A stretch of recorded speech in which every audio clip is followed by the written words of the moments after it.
Moving on, earlier this week, U.S. President Donald Trump lampooned the World Health Organization for being China-centric in the fight against the disease. He accused Tedros Adhanom, Director General of the WHO, of missing the call before threatening to withhold Washington's donations to the global health body. African leaders took a common stand to warn that such a threat could ruin the only multilateral organization capable of reaching the entire globe. Now, joining me on the line to discuss this is political analyst and consultant Victor Kgomoeswana. Good morning and thank you for joining, Victor. A pleasure to have you on and a pleasure to speak to you after such a long time. Now, Victor, you have spoken extensively about the need for leaders on the continent to unite and to work together to fight this virus. Is this kind of leadership the kind of leadership that you were referring to? In my words, rather, are we doing it better than the rest? Good morning, Jacob. Good to talk to you this morning. And I have spoken about African leaders needing to show a lot more coordination in how they respond to anything or how they approach anything. Although my interest more was in how they approach and plan things proactively rather than reacting to what other people are doing. Why am I saying that? The point of President Trump criticizing Dr. Tedros, the Ethiopian, by the way, he's an Ethiopian, and that makes him much more preferable to me when he's running such a multilateral organization. When he takes him on because he's fighting his own battles with China, let's look at this squabble for what it is, because it is a squabble. The United States is the largest economy in the world. It's a superpower that's used to getting its way, and it controls the multilateral organizations like the United Nations, the World Bank, most of the organizations that are supposed to serve the international community. So when China comes along, the second largest economy in the world and growing fast to replace the U.S. takes offense and it's panicking. And it has shown in the ways it has handled lots of very simple problems by attacking China, rather. So I didn't mean Africans uniting like that, although there's nothing wrong with them defending the World Health Organization. I'm more interested in them proactively planning their own solutions. So in this case, instead of backing just one organization, I would have rather liked to have seen the African leaders getting together to manufacture their own masks instead of receiving them as donations from Chinese billionaire Jack Ma. So if we were to look at it in a positive spirit, yes, it's good that they were coordinated in defense of the World Health Organization, but my calling for African leaders to be coordinated was more on proactive things. I like the fact that you bring up Donald Trump obviously talking about this China-centric rhetoric. And my thinking here is, isn't Donald Trump just diverting attention away from the U.S. and him? Because I don't think he's handled COVID-19 quite well as a president of one of the biggest nations in the world. Yes, Donald Trump being Donald Trump, I like that, because he has shown a lot of clumsiness and a lot of sophistication. Let's just, for the benefit of those who might not have seen the video, talk about this. President Obama, Barack Obama, I don't have much, I don't hold the brief for the United Nations, the United States, but President Obama, in 2014, Jacob, after the Ebola crisis, warned against the possibility that there will be another outbreak which will be airborne or maybe airborne, but which will be just as deadly as Ebola. Because he was talking of the H1N1, which was airborne but not too deadly. And he said the world must be united in preparing for that outbreak. This was 2014.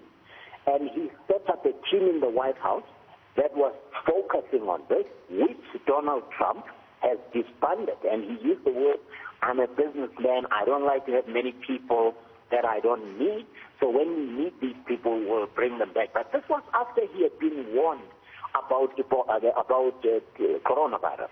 So he literally disbanded a unit in the administration that was supposed to be coordinating the preparedness of the United States for this kind of a crisis. Now, we don't need to tell anybody the crisis, the proportions in the United States. So, yes, President Trump here, unfortunately, he's doing typical Trump, diverting attention from his own failures, because you remember he was the last president to come on board and take this seriously. He actually said this will go away in April when it gets warmer, which meant, because April in the U.S. is like our September here in South Africa, he meant with spring it will just disappear. He has been proven wrong. So he must not take on China. In fact, he must be reminded that the world and all these multilaterals have been U.S.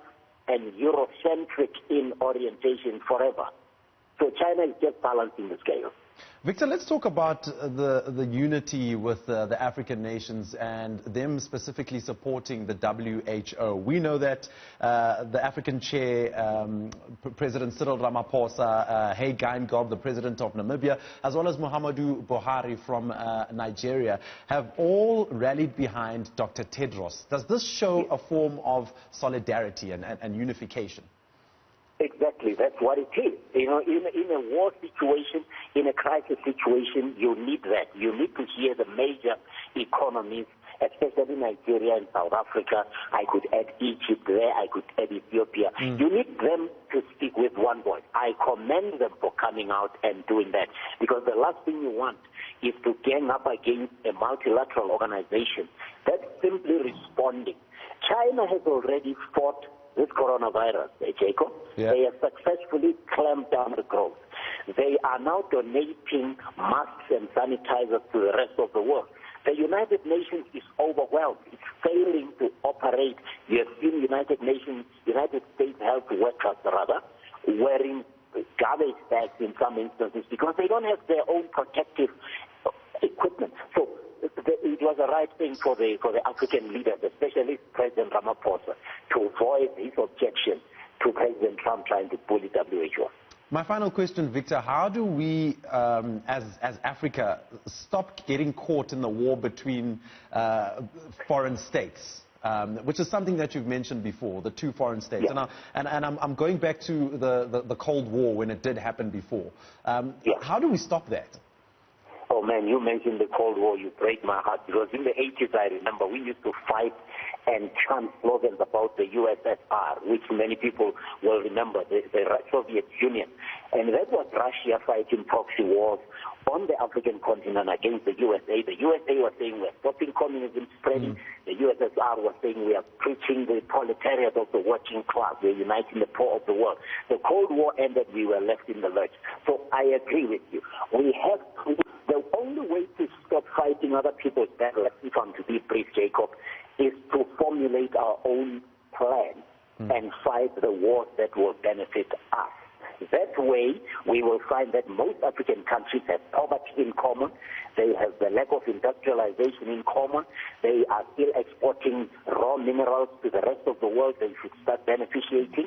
We have land. We should become more agriculturally sophisticated.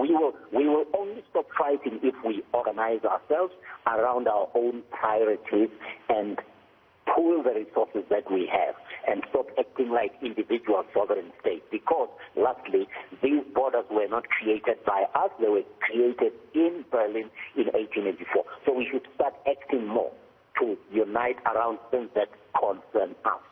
Unification being the better word there. Victor, thank you so much for your time. That was political analyst and consultant Victor Kgomoeswana. Thank